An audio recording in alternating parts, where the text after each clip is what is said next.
So recently there's been a whole bunch of new protests that, and I was going to talk about this with Crystal the other day, but we didn't have the time and she had to go do a live show. And so anyway, I'm talking about it now, but there was a story from a week or two ago where you had climate activists glue their hands to a Pablo Picasso painting.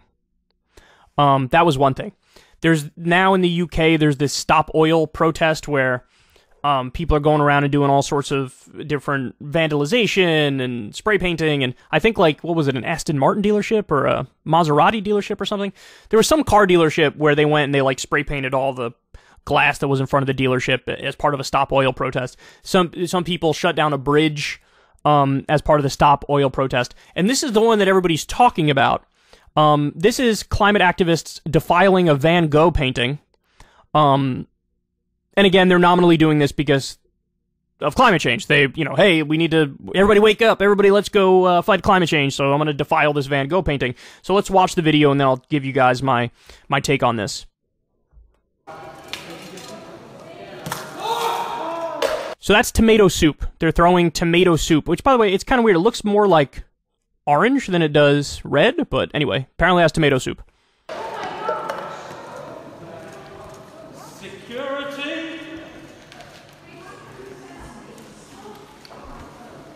For everybody just listening, it says "Just Stop Oil" on their shirts. Wow, 48.6 million views. Good googly moogly. I do think Twitter juices their numbers, but even if it's half that, that's still, whoa.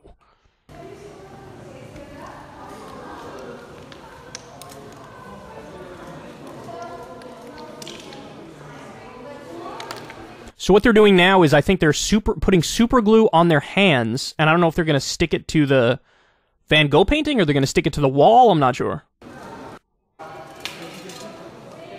Alright. So there you go, that's what's going on here. Now, most of the commentary I've seen has been condemning this, and then I've seen there's some people on the left who are kind of defending them, or at the very least, going after the nature of the dialogue around it, where everybody's talking about what they did as opposed to the issue they're trying to bring awareness to, which is climate change. And so what's my take on it? Look, I think this is incredibly stupid. Look, one of the things that drives me crazy sometimes about the left is, like, how do you measure success when it comes to protests? Is this effective? Does it work? Even if it's in a tiny way, does it work? Is it getting us closer to our goals? And if the answer to that, for any protest that you do, is a hard no, well then, go back to the fucking drawing board and figure something out. Now, some protests are to, like, raise awareness about something. Some protests are, like, an end in and of itself. Like, it might actually accomplish a goal you want to accomplish in and of itself. And I'm not somebody who's against all forms of, like, radical protest, right? And I'll give examples of that in a second. But what does this accomplish? What does this accomplish? It doesn't accomplish anything. So you destroy, like, apparently a historic painting that's beloved, that's, you know, precious, and what do you get for it? What do you get when you superglue your hand to the Pablo Picasso painting? Do you destroy the painting? Yeah. So, now maybe they could revive it or whatever. Okay, fair enough, but what do you gain out of this? So, if you say, hey, we gotta shock people out of their complacency to get them to care about climate change, well, it didn't work, because now most people are just talking about how you're fucking psychos. They're not talking about, hey, you're raising awareness about the climate, so now I really am inspired to go do something about the climate. So you have to judge a protest based on whether or not it achieves its goal or gets us closer to the goals or moves us in the right direction, even if it's just a couple inches. This actively moves people in the wrong direction. Because you're going to take normies who might not care either way about the issue, and they're just going to go, oh, so these are some fucking weirdos? All right, let me go eat lunch. Like, that's what's going to happen. And you don't want anybody to associate, like, oh, you know, if you believe in environmental concerns, you must be a pink-haired extremist or something. It just, you don't gain anything by it. And it's also, by the way, another pet peeve of mine is it's totally unrelated to the issue. Like, did Van Gogh make climate change worse? No. Is there a painter who's making climate change worse? No. So what does this have to do with the issue? It's kind of like when you see, like there were a bunch of BLM protests, and then in some instances there were riots, and it's like, okay, so if you burn down a store, a small business, because you're mad over a shooting of some unarmed black person, well, you're just creating a new victim. That's not like that store owner didn't kill an unarmed black person. They're not the problem. And so to burn down random shit is like, it's wrong, and it's also totally counterproductive. So it's crazy to me that anybody would defend this, but to be fair, the overwhelming majority of people are like, yeah, this is fucking stupid. Now, okay, so now let's get to the harder question, which is, I think, a fair question. People might watch this and say, okay, so if you're criticizing them, well then what the fuck is it okay for people to do as a form of protest? Again, I think that's a good question. That's the question that's at the heart of this, okay? Well, Noam Chomsky has talked about a similar issue, and I remember hearing it, thinking that's kind of extreme, but it makes sense, and I couldn't find a way out of the position he espoused, okay? So he said, because he was asked about, protest and property damage, and is that stuff ever okay? And his answer was, look, are there instances in which, like, property damage as protest is okay? And his answer was, well, let me give you an example of a time where it would be okay. So he was bringing up the war in Vietnam because, of course, he was around during that time and did a lot of activism and stuff. He said, if you know that this warehouse full of fighter jets and full of tanks, that this stuff is going to be sent to Vietnam, where they will be used to kill innocent villagers, landless peasants, who are civilians who aren't even part of the war. You know it's going to be used to get napalm and Agent Orange on babies, and to basically be used in a genocidal act. You know, in this warehouse, these are the tanks and these are the planes that will be used for bad, immoral things. Well, if some activists went in there at night, when nobody's around, nobody's going to get hurt, and they commit arson and blow up the warehouse and destroy the tanks and destroy the planes, well, how do you argue against that? Because even if you say, well, ultimately it's going to be unsuccessful because they're just going to build new ones and then they'll send those over there. Okay, but you just delayed the murder of innocent people by 3 or 4 months, right? So, and now that's an example of a protest where you're not going to get, like, public sentiment is not going to be on your side, right? They're going to be like, what? This is fucking crazy. But there's something that's an end in and of itself done in the protest, which is like, it is good, by definition, to get rid of these weapons which will be used to kill innocent people, and it delays it 4 months or whatever the fuck. That is a good thing in and of itself, even if it doesn't, lead to a reaction from the public that's like, we agree with this. Because, of course, the public would be against arson of military facilities that are housing weaponry, even if nobody gets hurt, right? So, and I remember he brought that up, and my initial reaction is, wow, that seems kind of extreme, right? But then you stop and you think about it, and you try to think of a way in which he's wrong, and you can't come up with one. You go, that actually kind of makes sense. And so, now, why is that a protest that makes sense? Because it's an end in and of itself, and it is materially improving a real-world situation. So, even though it's extreme, even though it's radical, even though it's property damage, it's still, there's a logic to it, and the logic is kind of ironclad, if you ask me, okay? So that's it's like, your instinct is like, I have to oppose this, but then morally and logically you go, I kind of get it, right? It makes sense. It's okay. Well, this is an instance where this isn't that, right? So what kind of protest could you do specifically around climate that would make more sense? Look, man, if these people were to, you go to ExxonMobil headquarters or Chevron headquarters and you do it in the middle of the night when nobody's there, nobody's going to get hurt, and you fucking vandalize the building of ExxonMobil. You spray paint shit all over the place and you break the windows and, whatever, you dump pig shit in there or whatever.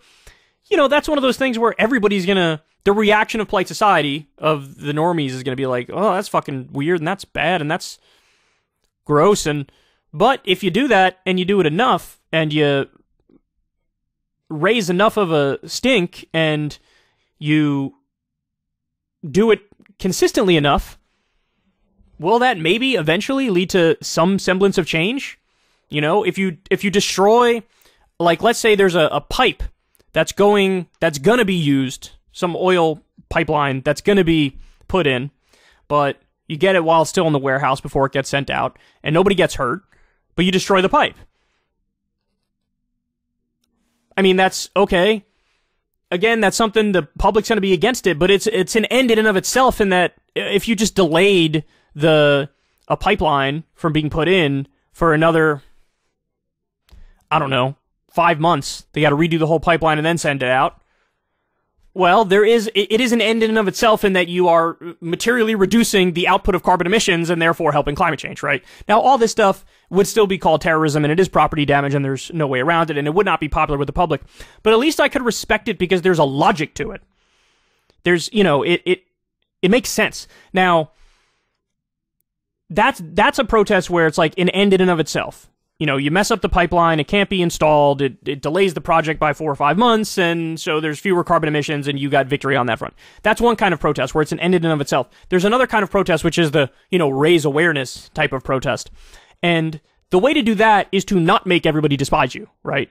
And what's happening here is they're, of course, making everybody despise them. And Van Gogh is totally unrelated, it makes no sense, blah, blah, blah. But so how could you do a protest where it's like it raises awareness in a positive sense?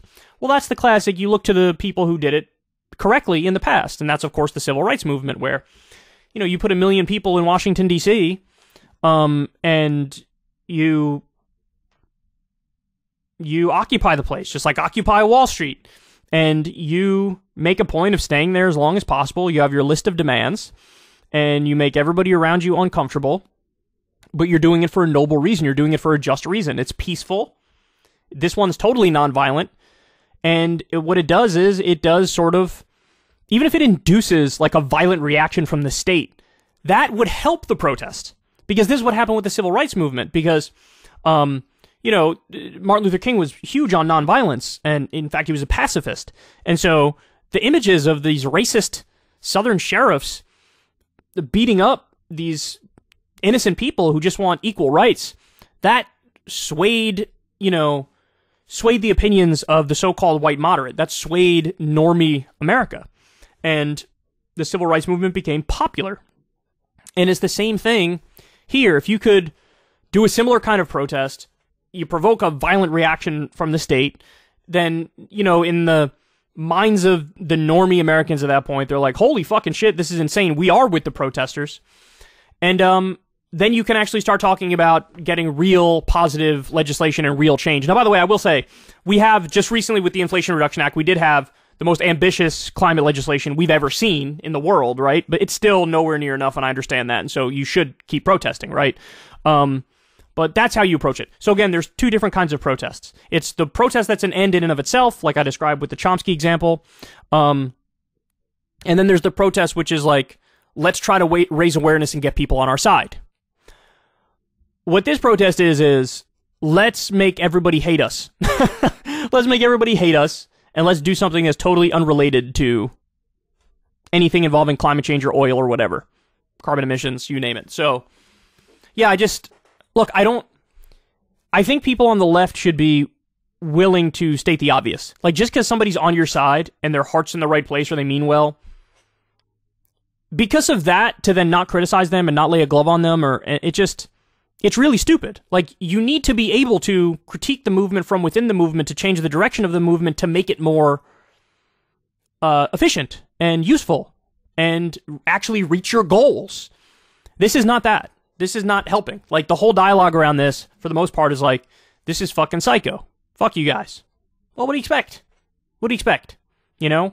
If that was the reaction, but the thing they did was an end in and of itself, like destroying pipeline infrastructure, or like the Chomsky example of destroying the military equipment that you know is going to be used to genocide, then it's like, shit, I'll play defense for that all day, because it's an end in and of itself. But if it's not that, and your whole thing is raise awareness, you have to raise awareness in a way that doesn't make everybody fucking hate you, because you're not helping your cause, you're hurting your cause. Anyway, that's my breakdown. I don't know if it'll be popular or unpopular. I don't really care. Those are my real thoughts on it. I'm curious what you guys think as well. All right, guys, that is the show. I love you all very much. Thank you so much for listening. So if you're watching on YouTube, do me a favor. Like the video, comment, subscribe to the channel.